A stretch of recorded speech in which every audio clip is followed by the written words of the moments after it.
Hi everyone, Leanne here from Jaded Blossom, and it is day 2 of our March 2022 release, and I have a card and tag to share with you today. Hey everybody, so I'm using Jaded Blossom's brand new Floral Bunny Ears stamp set along with the new outline die. The bread tag dies are Chevron stencil, ignore the buffalo plaid, I changed my mind, and the rectangle stencils. I'm using Karin Brush Marker Pros, and they'll all be listed on my blog, the colors that I chose.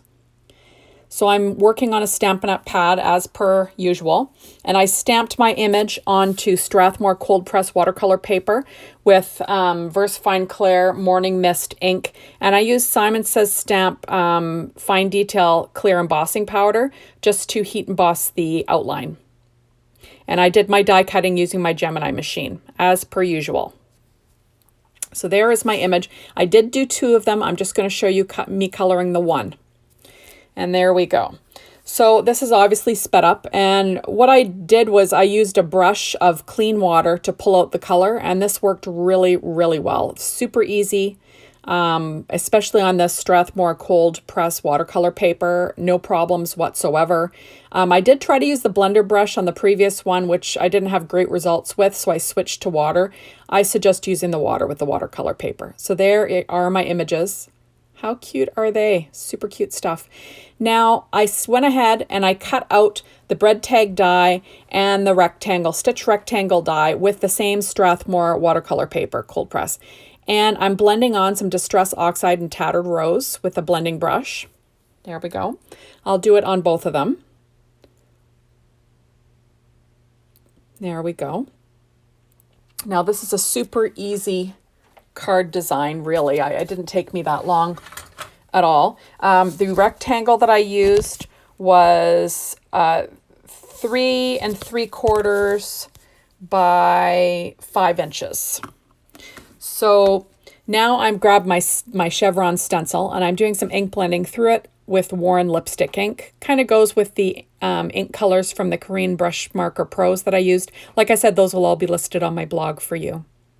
So there we go, just doing some freehand, messy stenciling. Doesn't have to be great. And now I am pulling out my, what's it called? Gina K Glitz Glitz Iridescent Glitter Gel. And I'm just applying that with a plastic trowel there, or whatever you want to call it, and spatula thing. And I'm applying it over my stenciled area. The stenciled area with the Distress Oxide ink and Warren lipstick, so that over the darker color. And there we go. So I set that off to dry on the side.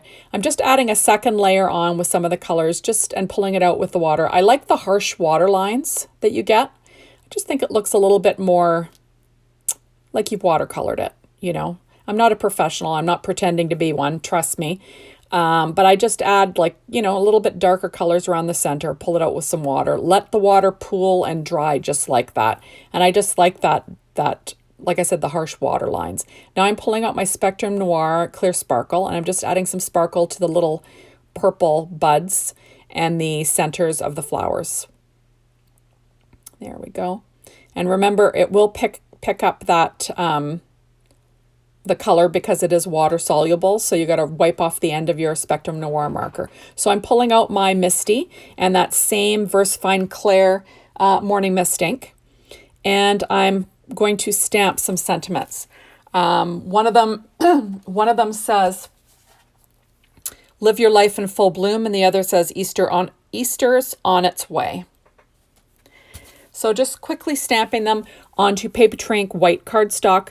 My card base for this will be Papery Ink white cardstock in an A2 sized. And I also cut out my bread tag die again in a Papery Ink white cardstock, just because I like to double up my tags. Just makes it a little bit more sturdy. So you'll see that I do stamp it 3 times, but I try not to push too hard because you'll flatten your sentiment. So now I'm pulling out a scalloped oval die, and I will cut out my sentiment with my Gemini machine. And the other one I'm just going to trim with my paper trimmer. And I'm just using that little sanding block to file the edges to make sure it's nice and, you know, no little hangers on.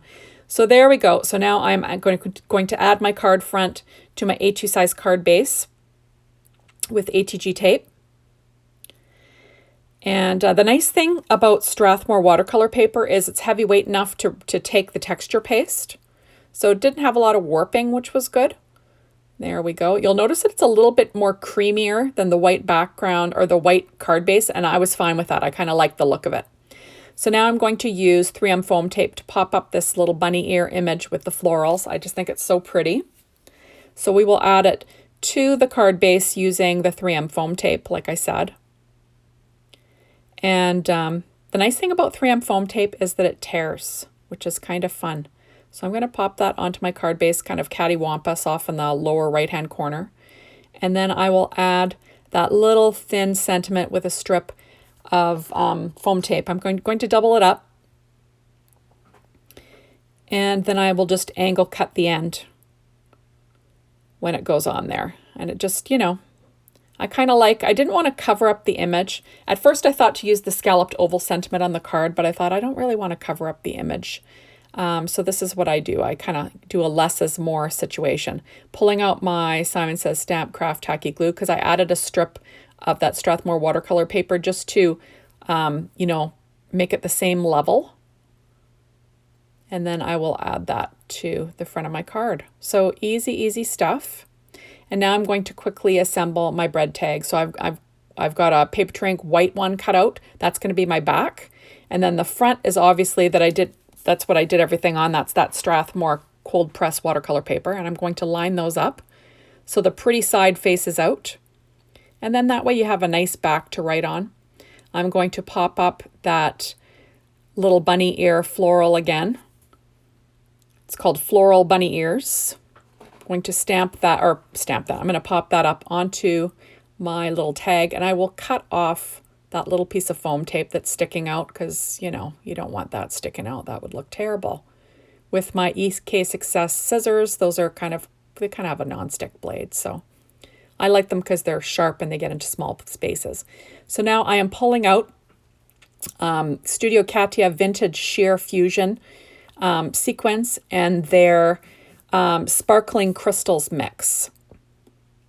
And I'm using glossy accents to stick those down just because these are see-through and they're kind of have a creamy look, and that's why I chose them. And I'm going to pop them all over my image just to add a little bit of sparkle, make it a little bit pretty, you know. I like my odd numbers and visual triangles and all those things. I'm using my Studio Katia embellishment wand to pick them up and put them in place.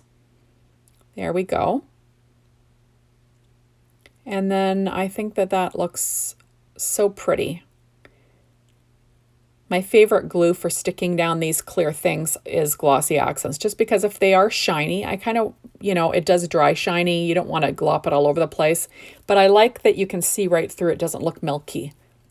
And there we go. I'm going to do the exact same thing to my card.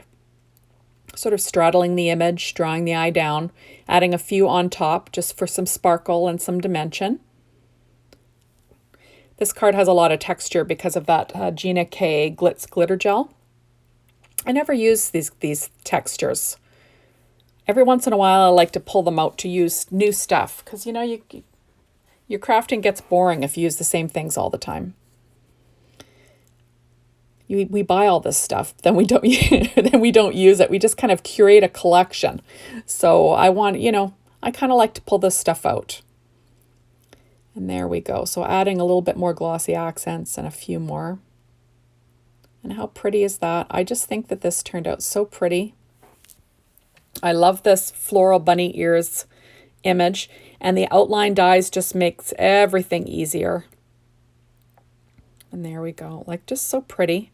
Just love it. You can cover up your boo-boos with a few little sequins because, you know, I'm not a perfect watercolorist, that's for darn sure. I do my best. What can I say? So there we go. And you notice I put the sentiment on the back of that.